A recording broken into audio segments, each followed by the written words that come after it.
Assalamualaikum warahmatullahi wabarakatuh. Halo Saiders, welcome back to Said Story Podcast episode 4. Oke, perkenalkan aku Genio Tridian Jaya dan aku di divisi multimedia dan aku juga ditemani oleh co-host aku nih.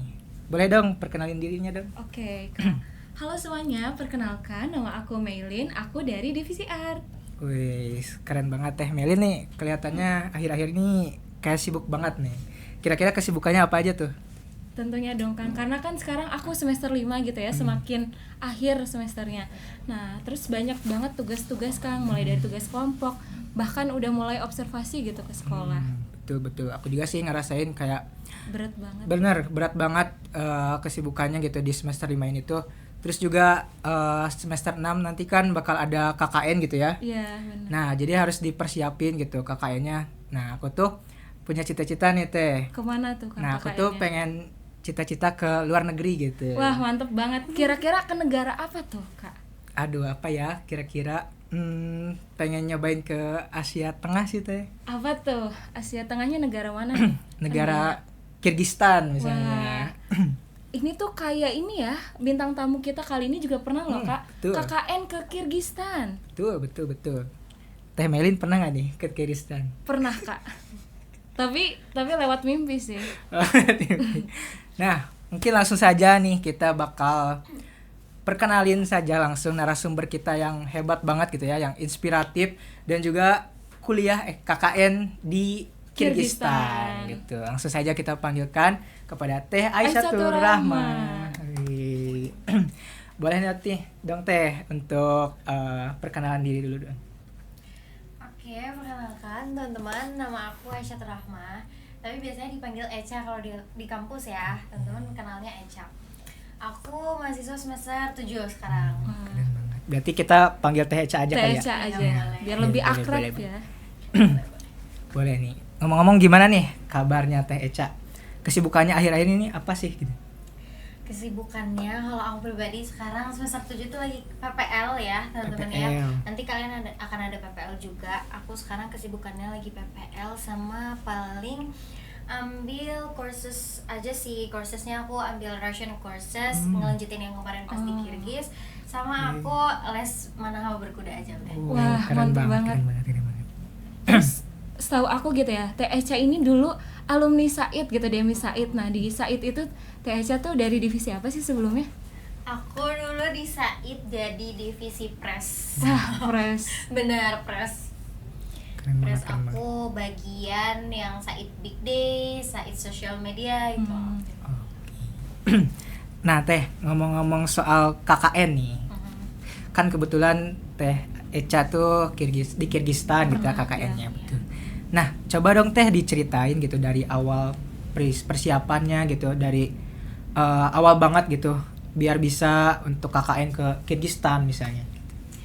Oke, jadi buat pertama-tama ya teman-teman, kalau misalkan mau KKN di Kirgistan itu pastinya dari UIN Bandung juga harus udah ada kolaboratifnya. Nah, kemarin itu aku kolaboratif sama ISEC teman-teman. Nah, kalau misalkan dari UIN Bandung sendiri tuh belum ada mitra buat ke Kirgistan, jadi harus melalui ISEC.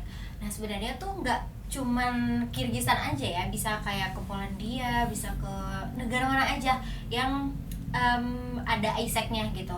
Kalau kolaborasi sama UIN Bandung, jadi kalian bisa bebas milih negara mana aja gitu. Ya, yang pertama pastinya daftar di UIN Bandung dulu nih kalau misalkan mau KKN luar negeri. Dan nanti dari UIN Bandung akan nyalurin teman-teman ke ISEC. Nah, dari situ teman-teman itu udah bukan sama UIN Bandung lagi, nanti sama Langsung pihak ke ISEC. Iya, langsung sama pihak ISEC-nya. Tapi ribet gak sih Teh kayak syarat-syaratnya gitu atau?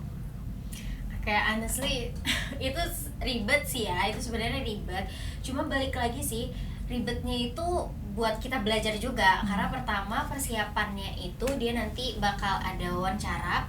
Karena itu kan terserah kita ya mau ngambil opportunity apa. Nah, kalau misalkan di ISEC sendiri kita itu ada namanya SDG, Sustainable Development Goals.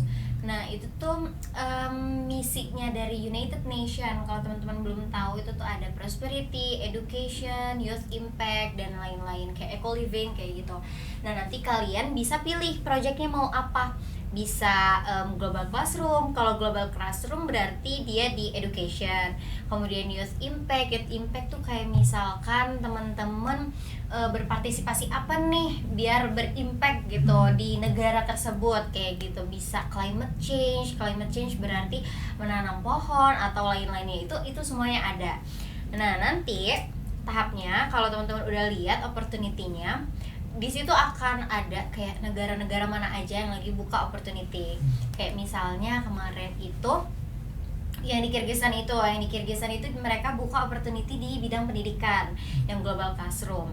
Terus di Polandia itu dia ada juga global classroom juga, pendidikan juga. Kemudian kalau yang di Republik Ceko itu ada di youth impact dan lain-lainnya. Jadi teman-teman bisa tinggal pilih aja tuh maunya yang mana gitu. Jadi tergantung kita gitu.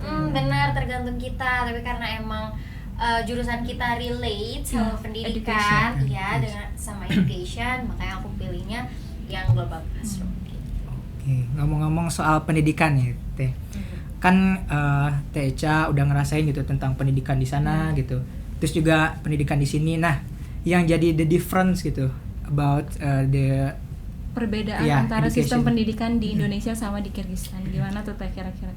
Oke, kalau sistem pendidikan itu beda sih. Kemarin itu as far as I know, aku kemarin kesana itu ngajarnya di preschool ya. Jadi aku bukan yang di elementary or anything. Aku ngajarnya di preschool kayak kindergarten. Kalau di sini they start in kayak 2 years old gitu kan kalau nggak salah ya. 2 tahun sampai kelas 6 sampai 6 tahun itu buat yang preschool. Nah, itu tuh mereka itu sangat-sangat disiplin. Benar-benar disiplin banget. Meskipun mereka masih pada bayi-bayi ini ya. Tapi kan, udah terlatih gitu ya. Benar. Karena memang di sana tuh agak keras gitu pendidikannya kan. Nah, kalau misalkan waktunya makan, mereka harus makan. Gak boleh gak makan. Jadi mereka meskipun kayak masih umur 2 tahun, mereka makan sendiri. Waktunya makan, mereka turun terus ke ruang makan, terus mereka makan. Terus waktunya tidur, mereka naik tangga, naik kasur sendiri kayak gitu.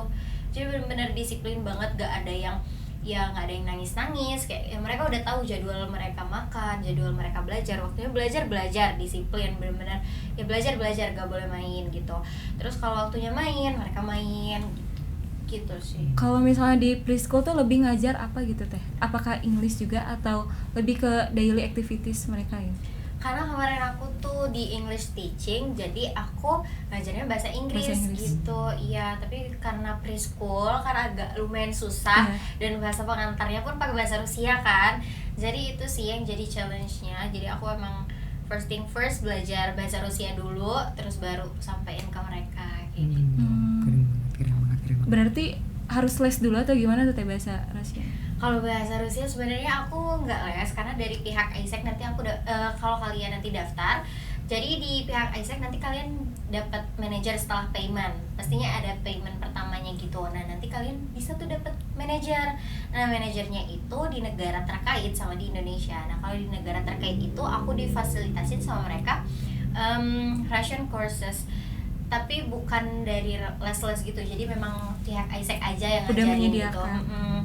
Sama dari keluarga angkat aku, karena di ISEC ini nanti kalau kamu udah sampai di negara itu, kamu tuh bakal dicariin host family, which mean kayak keluarga angkat gitu. Nah nanti kalian tinggal di situ sama host family kalian. Nah di situ kalian bisa cultural exchange juga sama mereka. Nah itu enaknya. Jadi keluarga aku yang ngajarin Russian kayak gitu. Kalau misalnya host family itu udah include gitu Teh pembayarannya dari awal? Iya, dan host family itu memang nggak bayar, jadi karena memang mereka mau ada cultural exchange. Nah makanya nanti di sana kamu itu di family itu tuh kayak kamu harus memperkenalkan Indonesia. Sometimes you also cook Indonesian food buat mereka biar mereka tuh tahu, dan ya banyak. Jadi kalau misalkan memang ada niatan untuk pergi keluar dengan dengan ISEC ini, menurut aku emang banyakin hal-hal yang apa ya, berbau Indonesia gitu loh, buat kalian bawa kayak baju-baju kebaya kayak gitu-gitu, karena itu benar-benar emang kesempatan kita banget buat cultural exchange kan, kayak gitu sih. Seru banget gak Seru sih? banget, seru banget. Nah, bagi aku nih yang misalnya masih kurang banget tentang gimana cara KKN-nya gitu ya, tentang tadi join ISEC gitu kan. Misalnya nih aku kayak pengen nih dari awal banget nih, kira-kira ada tipsnya nggak Teh, kayak harus apa dulu gitu tipsnya. Oke, tipsnya ya, paling pertama itu biasanya karena di ISEC itu tahapan pertamanya setelah kalian daftar, nanti kan kalian akan di briefing sama tim kalian. Setelah payment, kalian dapat manager, terus kalian apply opportunity di negara tersebut dan sesuai dengan ini apa sih namanya, tema yang kalian ambil, yang kayak tadi aku udah sebutin, education, youth impact dan lain-lain. Kalian pelajarin aja kayak menurut kalian SDGs tentang education itu kayak gimana, kemudian manfaatnya yang akan kalian bawa tuh kayak gimana, karena nanti setelah itu akan ada wawancara. Pertama wawancara sama pihak negara tersebut. Nah, setelah wawancara itu ada 2 namanya project explanation kayak misalkan kalau youth impact, kalian harus menjelaskan di situ project apa nih yang kalian bawa biar kalian itu berguna, emang benar-benar youth impact itu emang real di kalian gitu. Kalian membawa impact besar gitu ke negara tersebut kayak gitu. Jadi kalian harus meyakinkan pihak negara terkait gitu kan. Jadi pastinya tipsnya perbanyak latihan speaking, karena kan pastinya ini ya, negara beda-beda dan accentnya sangat-sangat beda. Apalagi sesi wawancara tuh menurut aku sangat-sangat nervous gak sih, kita tuh kalau ngomong sama native pasti nervous parah kan. Nah iya itu sih, karena udah mah aksennya beda, kalau misalkan speakingnya juga masih kurang, itu sih paling kendalanya. Berarti wawancaranya online dan pakai bahasa Inggris gitu ya? Pasti pakai bahasa Inggris. Kalau di sana Teh Echa sehari-hari ngomongnya pakai bahasa apa tuh Teh? Kalau aku pakai bahasa Inggris mostly. Ya, mostly pakai bahasa Inggris. Tapi kalau keluarga aku itu, karena di host family aku yang di Kirgiz itu cuma, jadi kita tuh ada nenek, kakek, terus ibu, bapak, sama anaknya juga. Nah itu keluarga aku semua, mereka di sana yang bisa bahasa Inggris cuman ibu bapaknya doang, karena memang mereka dulunya tinggal di Jerman. Terus kalau sama nenek kakeknya itu aku biasanya pakai Google Translate karena memang mereka nggak tahu bahasa Rusia, jadi mereka pakai bahasa Kirgiz gitu. Coba dong Teh, kayak jelasin gitu, kayak ada nggak sih pengalaman yang paling culture shock gitu di sana di Kirgistan? Atau challenges-nya selama di sana? Culture shock ya pastinya ada sih. Kalau culture shock itu pasti ada. Jadi first week aku di sana itu karena beda banget ya, kita kan di sini makannya nasi. Nah kalau di sana tuh makannya roti namanya tuh non, dan makannya di sana tuh sehat. Kalau kalian pernah lihat Masya and the Beer, kalian pernah lihat kan ada kayak sup dari wortel, sup dari, betul. itu benar kayak gitu. Karena memang benar-benar makannya tuh sup pakai sayur-sayuran yang kayak gitu, cuman sayur dan benar-benar sehat banget. Itu sih first thing first yang aku sangat-sangat kayak kaget banget tuh. Dan aku kayak seminggu tuh aku nggak makan nasi gitu, sedangkan orang Indonesia kan makan nasi ya. Jadi kayak agak sedikit lemes gitu ya bun ya, kayak lemes gitu. Cuma seiring berjalannya waktu, karena host family aku sangat-sangat baik, jadi dia tuh bolehin aku buat masak. Kayak kalau kamu mau masak gak apa-apa gitu. Cuman karena memang aku di sana balik lagi tujuannya cultural exchange, ya aku terima semua makanan gitu. Gitu sih. Itu. Dan paling ya yang paling challenges juga language barrier.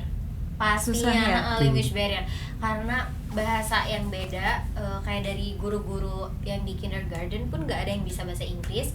Jadi it's pretty difficult karena kita harus pakai Google Translate, belum lagi sama anak-anaknya. Kalau kita suruh anak-anaknya kayak duduk, kita harus cari dulu bahasa Rusianya duduk apa gitu, terus kayak bahasa Rusianya dengerin apa gitu kan. Kita harus tahu dulu nih bahasa Rusianya, baru kita terapin ke mereka kayak gitu. Itu sih challenge-nya. Aku penasaran deh Teh, kalau dari sekian banyaknya negara gitu, kenapa Teh Echa milih Kirgistan sebagai negara tujuan untuk KKN? Oke, kenapa Kirgistan? Sebenarnya it's not like specific purpose, nggak ada tujuan spesifik sih sebenarnya, karena kemarin itu aku pilih di Republik Ceko, terus aku pilih Polandia, aku pilih di Turki dan lain-lain. Aku banyak ambil opportunity, tapi kebetulan emang pas sama tanggal KKN itu di Kirgis sama di Polandia. Tapi di Polandia itu terkendala di visa, karena kan visa lama ya. Sedangkan aku waktu itu cuman persiapan tuh cuman ada waktu 3 minggu sampai keberangkatan. Jadi aku nggak cukup nih kalau nge-apply visa Schengen, dan waktunya pokoknya nggak cukup banget lah. Jadi aku ambil Kyrgyzstan. Dan tapi sebelum itu aku juga research kenapa aku ambil opportunity di Kyrgyzstan. When I was so in TikTok video, pasti di TikTok itu Kyrgyz tuh bisa dibilang Swissnya Asia, ya kan? Bener Aku kan? lihat juga di TikTok, bagus banget. Iya kan, bagus banget ya. Swissnya Asia, terus belum lagi karena di itu masih tradisinya tuh masih nomaden, terus masih apa ya, masih sangat-sangat tradisional gitu loh, belum yang kayak negara-negara modern lainnya gitu. Mereka juga masih pakai kuda, makanya, dan karena emang balik lagi hobi aku, karena aku suka horseback riding juga, jadi aku mau ke Kyrgyzstan gitu, mau cobain gitu horseback riding di sana gimana gitu. Coba dong Teh, ada ini nggak pengalaman menarik banget gitu yang memorable? Itu. Pengalaman yang memorable tuh sebenarnya banyak banget sih, banyak banget. Hampir semuanya tuh nggak bisa dilupain ya, karena ini benar-benar pertama kali tinggal sama keluarga yang asing, apalagi aku sendirian, nggak tahu bahasa, nggak tahu mereka, benar-benar nggak kenal, terus sampai sana benar-benar akrab jadi keluarga. Itu paling yang memorable sih, karena di sini aku nggak tahu emang di keluarga aku aja atau mungkin di keluarga kalian juga kayak gini.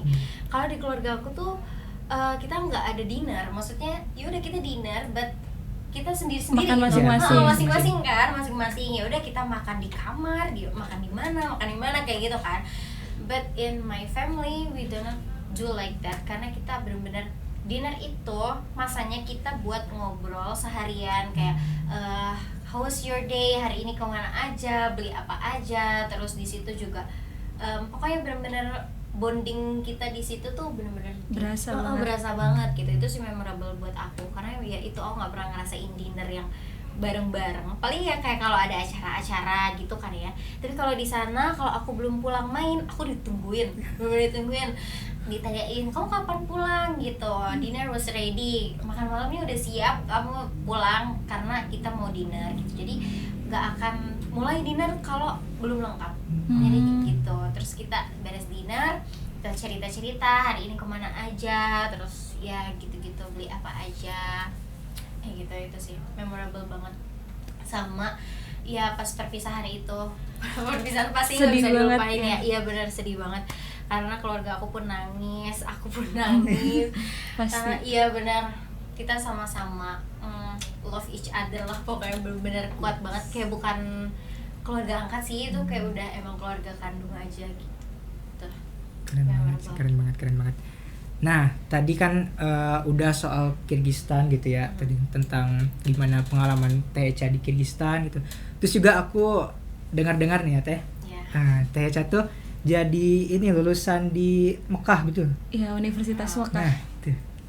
Coba dong Teh ceritain gitu gimana. Oke, jadi kalau itu tuh sebenarnya aku ambil daurah. Kalau misalkan teman-teman nggak tahu, daurah itu bahasa Indonesianya kayak les gitu, kayak courses gitu, sama courses gitu. Jadi itu aku ambil yang qiraat imam 10. Jadi bacaan Al-Quran itu sebenarnya nggak ada banyak, nggak kayak yang kita baca. Kalau misalkan kayak kita baca itu kayak wadduha kayak gitu kan, tapi ada imam yang baca wadduha kayak gitu. Pernah dengar nggak ya kayak gitu? Pernah dengar kan? Nah, jadi aku ambil yang kelas itu gitu, spesifikasinya itu.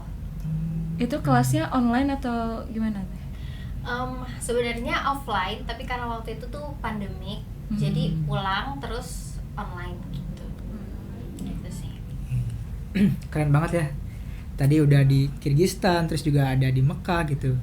Nah, gimana sih Teh cara buat ngebalance itu semua tuh, kayak kehidupan di kuliah gitu, terus sama juga ya non-akademik. non akademiknya, hobi gitu kan, tetap seimbang tuh gimana tuh caranya? Caranya sih sebenarnya kamu harus tahu dulu sih passion kamu tuh di mana. Maksudnya kamu kesukaannya di mana. Kalau aku honestly aku emang benar-benar suka language learning. Kayak aku suka banget belajar hal-hal baru. Aku orangnya ambisius banget. Bukan aku aja, kayak keluarga aku juga. Jadi aku kalau misalkan ada hal-hal yang belum aku bisa, aku tuh kayak ini aku belum bisa, jadi aku harus bisa gitu.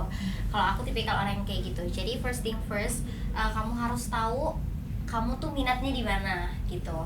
Kalau kamu minatnya di bahasa, pasti kamu pas belajar bahasa tuh seneng kan, kayak seneng, kayak bukan belajar ya, emang ini kesukaan aku aja gitu. Jadi nggak dibawa beban gitu kan.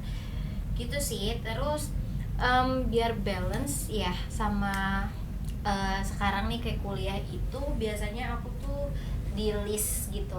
Bikin to-do list kayak gitu. Kayak misalkan deadline yang deket-deket ini apa dulu dikerjain. Terus kalau misalkan di hari besok mau ngapain aja. Tapi aku biasanya nggak yang harian, aku biasanya langsung mingguan. Jadi di minggu ini aku bakal ngelakuin ini, ini dan lain-lain. Itu aku udah list semuanya. Terus aku pisahin nih mana yang deket-deket ini aku taruh paling atas sampai yang paling bawah. Nah nanti kalau udah set kayak gitu, dan harus tahu juga sih waktunya. Kayak kalau aku tipikal orang yang nggak bisa disatuin. Maksudnya kalau misalkan emang waktu belajar ya belajar. Jadi aku ada waktu buat nugas. Jadi aku nggak setiap hari nugas gitu. Maksudnya kalau teman-teman mungkin ya kapan aja bisa nugas gitu kan ya, kapan aja. Kalau aku nggak, harus ada di sisihin satu waktu emang yang buat nugas doang. Buat nugas ya nugas gitu. Kalau misalkan buat main ya main. Jadi satu hari full gitu ya buat nugas. Iya kayak gitu kalau aku sih. Gimana Teh Echa life after kabinet nih Teh? Pasti kan beda banget gitu, yang tadinya sibuk banget. Terus gimana tuh Teh? Kalau life after kabinet ini sebenarnya agak sepi ya, karena biasanya aku sama teman-teman, apalagi anak pres itu dulu tuh dapat apa divisi tuh? terbaik. Wah, karena kita mantep banget. sering ngumpul, kita bondingnya kuat banget. Pokoknya anak-anak pres itu the best, bondingnya kuat, apa-apa selalu bareng. Ya kita sering ngeliwat juga di kosan aku guys. Jadi gitu, jadi makanya aku tuh benar-benar pas setelah kabinet itu ngerasa hidup aku sepi jujurly, karena memang anak-anak pres pun udah pada punya kesibukan masing-masing kan ya. Jadi aku tuh kayak yang kalau mau ngumpul tuh udah mulai susah dan gitu sih ya, agak sepi gitu. Jadi ngerasa hampa gitu, yang tadinya selalu rame-rame. Yang tadinya selalu rame-rame, yang tadinya selalu kayak apa-apa bareng, terus jadi udah mencar, pisah, dan ya masing-masing menjalani kehidupannya gitu. Ada nggak sih Teh rencana gitu ya beberapa tahun ke depan gitu mau melakukan apa? Pastinya pasti ada sih. Kalau buat planning pastinya ada. Cuma my planning untuk sekarang ini pastinya ya udah fokus buat ke studi dulu, lulus cepat gitu. Kalau untuk berikutnya sebenarnya kemarin itu pas aku di Kirgis, there's a lot of job offer karena aku kenal sama WNI. Aku sering ngumpul sama teman-teman WNI yang di Kirgis. Jadi ada persatuan WNI gitu di sana. Ada. Dan for your information, ini tuh fun fact-nya, mereka itu rata-rata guru bahasa Inggris. Wow. Yang di sana itu guru bahasa Inggris, karena Kirgistan itu mereka tuh sekolahnya karena masih ini ya, pecahan Soviet. Jadi dia bahasa Inggrisnya kurang. Orang-orang sana kalau misalkan kita tiba-tiba nanya pakai bahasa Inggris, mereka tuh tersinggung. Karena mereka ngerasa kayak yang so pinter gitu loh kitanya gitu. Jadi kayak sebisa mungkin kalian harus tanya pakai bahasa Rusia dulu. Kalau emang benar-benar gak bisa pakai Google Translate. Kalau ngomong pakai bahasa Inggris mereka tersinggung gitu. Nah, makanya kemarin itu di Kirgis itu lagi mulai banyak buka international school. Nah, sekarang karena akreditasi international school itu menurut mereka baik, makanya tuh mereka pada kayak ngeborong guru-guru dari luar gitu loh buat akreditasi sekolahnya tuh baik gitu. Nah itu sih, jadi kemarin WNI itu banyak banget yang guru-guru bahasa Inggris emang, dan rata-rata guru bahasa Inggris, bener-bener hampir semuanya guru bahasa Inggris sih. Kalau pekerjaan lain tuh jarang, paling ya ikut suami yang orang Kirgis atau enggak mahasiswa kayak gitu. Makanya kemarin ada job offer jadi guru juga, guru bahasa Inggris juga nanti di sana. Cuman masih dipertimbangkan gitu. Jadi beneran bikin kesempatan buat kita gitu ya, anak-anak PBI buat bisa kesana ke Kirgis. Benar. Karena lagi buka banyak lowongan gitu ya, Teh. Iya, banyak banget peluangnya kalau kalian kesana. Maksudnya kalau di negara-negara lain mungkin kan butuh kayak tahapan-tahapannya lebih banyak ya buat jadi guru bahasa Inggris gitu. Tapi kalau di sana mungkin cuma butuh sertifikat apa ya, TEFL gitu kalau nggak salah. Cuman butuh sertifikat itu, nanti kalau open recruitment mereka langsung bisa tarik gitu. Gitu sih. Nah, untuk cari info-info gitunya tuh kayak di mana sih Teh? Sebenarnya kalau untuk info-info kayak gitu, kalau untuk di website aku kurang tahu karena emang aku dapatnya dari teman-teman WNI yang di sana. Jadi aku dapatnya dari yang kedutaan aja, dari kedutaan karena kita sering kumpul di kedutaan, terus kita sering sharing-sharing bareng gimana cara dia sampai sini dan lain-lain gitu sih. Berarti relasi itu penting ya. Iya. Tuh. Benar, itu relasi. Terus mungkin untuk yang semester 1 gitu ya, untuk yang masih semester 5, semester 3 kayak harus dipersiapin gitu ya Teh, untuk skill speakingnya gitu, untuk cara adaptasinya gitu sama lingkungan baru gitu. Nah, dari Teteh sendiri gitu, misalnya ada nggak sih kayak planning misalnya dari semester 1 tuh udah kepikiran untuk aku mau KKN di luar negeri nih Ya, gitu. atau baru Dari kepikiran pas semester 5 gitu. Atau emang udah dari awal rencananya? Nah, kalau dari rencana itu sebenarnya pas awal-awal itu udah kepikiran pengen KKN di luar negeri, cuman karena waktu itu mitra UIN kan emang masih sedikit ya, jadi aku tuh ya kayak ya udah nggak mau karena emang ya itu aja mitranya, jadi aku nggak mau gitu, belum mau. Nah terus karena baru-baru ini UIN kerja sama ISEC, jadi aku baru ada pikiran KKN ke luar negeri tuh malah pas buka KKN, bener-bener pas buka. Awalnya tuh aku daftar KKN itu malah yang di Lombok, udah daftar dan udah masuk juga gitu. Terus karena tiba-tiba UIN buka itu, jadi aku kayak oh boleh nih kayaknya dicoba kayak gitu, karena kan emang belum ada dan emang bener-bener belum ada yang daftar. Jadi baru satu-satunya, bener-bener satu-satunya yang pergi tanpa UIN. Iya, maksudnya yang tanpa UIN, jadi bener-bener yang sendiri, gak punya kelompok, terus ya projectnya beda sama kalian kayak gitu. Terus ada nggak sih Teh kayak benefit tersendiri gitu untuk Teteh gitu? Dari KKN ini ya. Kalau benefit tersendiri pastinya banyak banget sih, karena aku bukan cuman ketemu sama orang-orang yang biasa-biasa aja ya, karena udah tahapnya internasional. Aku tuh ketemu banyak banget orang dan aku tuh paham dan aku tuh selalu nerapin kalau belajar itu bukan cuman di kelas ya, jadi kita tuh bisa belajar dari siapa dan dimanapun gitu. Aku tuh belajar banyak banget hal-hal dari semua orang yang aku temuin, karena orang-orang yang aku temuin bukan cuman dari Kirgis sendiri, aku ada volunteer lain dari Azerbaijan, dari Hong Kong yang kita selalu sharing tempat tidur, sharing makan, ya kita selalu apa-apa bareng karena kita di negara orang juga gitu. Terus ya dari teman-teman yang dari Jerman, India dan lain-lain. Ya benefitnya ke aku jadi banyak job offer sih. Benefit tersendiri itu benar-benar kayak jadi banyak banget job offer. Kayak kalau kamu udah lulus, you can contact me and I will kayak gitu-gitu lah. Jadi itu sih benefit tersendiri. Mantap.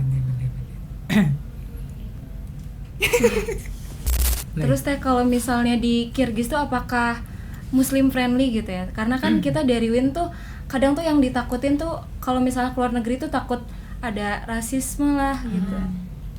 Nah sebenarnya kalau Kirgis sendiri itu dia juga udah negara Muslim ya.